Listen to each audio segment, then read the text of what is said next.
Welcome to our new series, The 200 Movie Challenge. Our goal this year is to watch 200 movies that we haven't seen yet.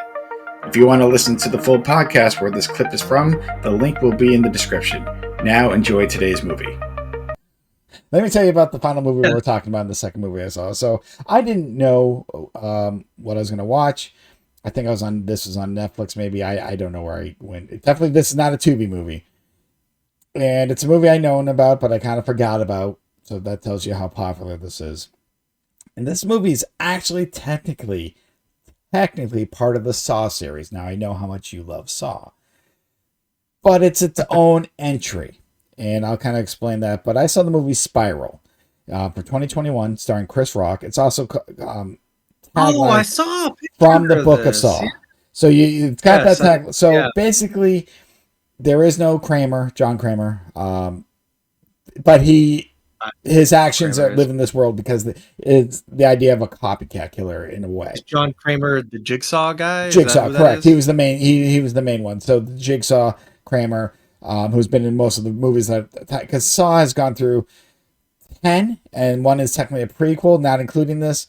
I don't think I've seen the last couple of them. I think I saw the first 7. So anyhow, I saw Spiral, and yes, there's this. Oh, we're going to be talking a lot of franchises Saturday. Get your beer ready because this could be a longer podcast. But anyhow, Spiral interested me because I was like, okay, I am a fan of Saw, and it's absurd plot. Yes, whatever. I kind of like everything. It's just like, give me the lore. But this, like I said, is its own thing. The only thing is that the Jigsaw, killer has happened in the universe because they reference him, but you don't need to see any of the Saw movies. So yes, Chris Rock, out of all fucking people, stars in this movie as a hard-nosed detective, and it's just kind of funny to me. Chris Rock, the detective. Okay. Him being a badass. Quick backstory, like badass. But he hates everyone as a precinct because the quick backstory is that he had a partner who was a corrupt cop and who shot a witness, and Chris Rock basically told on it, just ratted him out, and which is the right thing to do, whatever. I mean, I'm gonna say it's the right thing to do. And obviously a lot of his coworkers at the office just have turned their backs on him because no one trusts him. So that's the quick thing. And so now there's this thing where people at the precinct are dying, and you kind of the same idea playing. It's like audio tapes instead of like the videotapes and stuff like that. But it's very similar to Jigsaw, except it's not like, hey, do this, and the whole idea of Jigsaw is like, will you survive? Can you do this to survive? Blah blah blah. They're just dying, and so he's trying to solve this. Samuel L. Jackson plays his fucking dad. I did not expect Samuel L. Jackson to be in this movie. Jackson? Yes. When I saw him in the credits, I'm like, what the fuck? Like, I went all saying, I'm like, okay. Obviously a small role. But yes, he plays the father.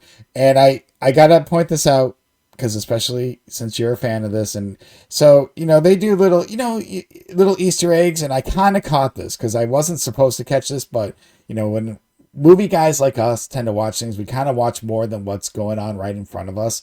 And they're coming out of a door, and it's the Vincent Jules Company. There's a logo that says Vincent Jules. Yes, right on there. And that's it. It's the only time. And I'm laughing. I'm like, is this really the kind of movie you want to plug Pulp Fiction?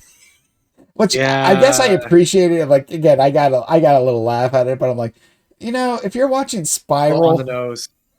Yeah. That was just there for Samuel L. Jackson. No other reason.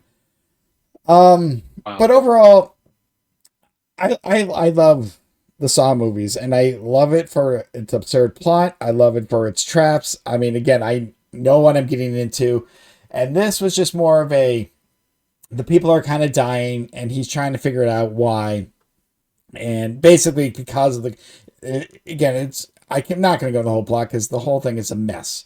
But it has to do with obviously all the cops that have distrusted him because in a weird way, this killer isn't going after him. He's helping him, Chris Rock, get back at all the people that's turned their back on him. And, basically, like, can he, forgive him and can he do this? So it was very weird because I'm like, why would the killer help the cop? And they tried to explain it. A lot of this, I mean, I will admit the kills are kind of okay, but a lot of this, so I will never see this again. Chris Rock is. It sounded great. Chris Rock's the best thing about this, and it's weird to say that about a movie that's not a comedy. Like, I love Chris Rock, but I will be honest, he's not the greatest actor. You don't think, man, let's go see a fucking Chris Rock. You might say, let's see a Chris Rock stand-up special. You know, like, oh, Chris Rock and Grown Ups 3, well, fine, let's go. You know what I mean? You know, if you think, you do not think of Chris Rock in this. The premise is there.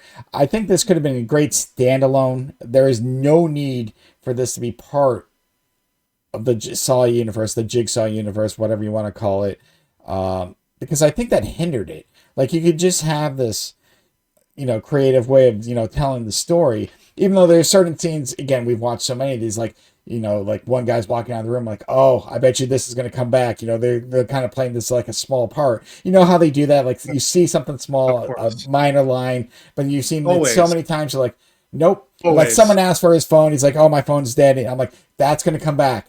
And it does. Mm-hmm. And again, it's I love the Saw universe, and Chris Rock was actually really good in this. And again, but I think the story as a whole was just like, it was meant to be a copycat killer. You know, again, someone just doing what Jigsaw did, and this just felt like a copycat movie. Like, we've seen this, nothing original. This did not make that franchise any better, and it's probably better for the Saw. Again, I know Saw is just crazy and out there as it is. But there's no need for this movie. Again, I felt like this just could have been standalone. They didn't really go into that connection at all outside of mentioning him and that, and then, yeah, this could have just been your typical, you know, suspense thriller, figure out who done it, and you didn't need all that other bullshit. But yeah, I've forgotten so much about this already, and I just watched this a couple days ago. Like I said, that says it all right there. I mean, yeah, I have no need to watch this again.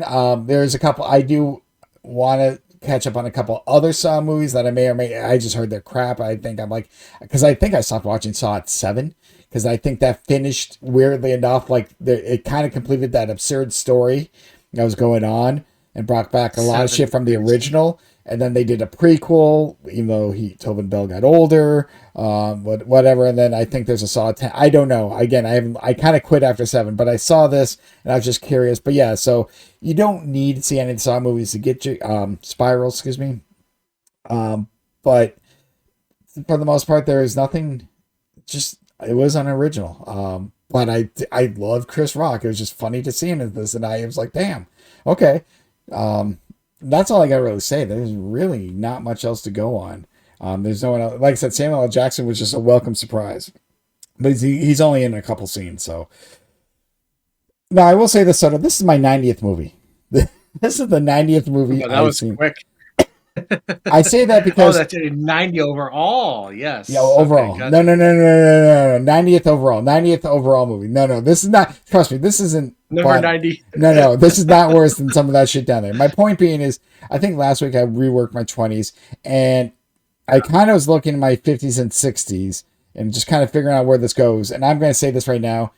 I am going to have to rework some of my 60s because I'm realizing some things are lower. I just have to sit down. Oh, me too. Yeah. Oh, yeah. I'm at the point where a lot of things seem out of place. And because we kind of put them down, you know, we see how it feels. And, well, it's funny. That's it. I see where Final Destination Bloodlines, and I'm thinking about it, I'm like, it should be higher. I'm like, that was still enjoyable. And so I'm saying that because this is going in the 60s. This is actually going to be 61. But a lot of things are going to move here because I'm putting this above Minecraft movie. But I am putting this under the Teenage Mutant Ninja Turtles because, again, I like Chris Rock. I'm not going to say I overly hated. I was with it, but I didn't feel much new. You know, there wasn't a lot of originality. A lot of things underneath it. I'm like, yeah. So I'm putting it at 61 right now, but I'm telling you right now, next week, this area has got to change. My 50s and 60s. I'm very confident in my top 20, my top 30 now because I reworked that. But yeah, I'm looking at 90 movies. I'm like, I think things can become messed up. So it's sitting at 61 because I can deal with this more than I can deal with Minecraft. And that should. I mean, you know what movie I'm looking at. My line of demarcation for you is, where does this fall with the Ron Clark story? Underneath. That's where I'm always like, where's the Ron Clark story in this situation? Which I don't get your hate for that. You didn't even. I don't hate it. It's just such a like, oh my God, like the Ron Clark story, starring, I think, what, Matthew Perry, correct, right? based on a true guy, a real guy. I remember the cover, so like, It's I about can picture the cover, like, and I'm just like, the Ron Clark story of all movies. I remember that at Blockbuster Video. But it's a good I will say that is a good uplifting movie. It is.